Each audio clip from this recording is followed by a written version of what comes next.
শুভ আন্তর্জাতিক মাতৃদিবসের শুভেচ্ছা ও অভিনন্দন জানাই সবাইকে। কবি রবীন্দ্রনাথ ঠাকুরের মনে পড়া। মাকে আমার পড়ে না মনে, শুধু কখন খেলতে গিয়ে হঠাৎ অকারণে একটা কি সুর গুনগুনিয়ে কানে আমার বাজে, মায়ের কথা মিলায় যেন আমার খেলার মাঝে। মা বুঝি গান গাইতো আমার দোলনা ঠেলে ঠেলে, মা গিয়েছে যেতে যেতে গানটি গেছে ফেলে।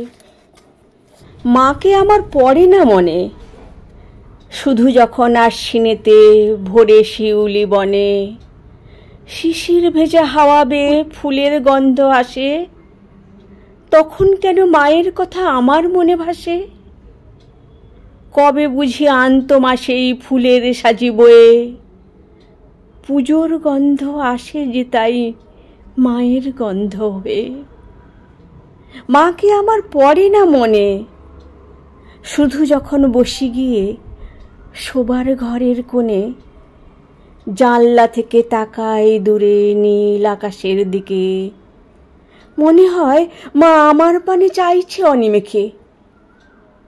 কোলের পরে ধরে কবে দেখতো আমায় চেয়ে, সেই চাউনি রেখে গেছে সারা আকাশ চেয়ে।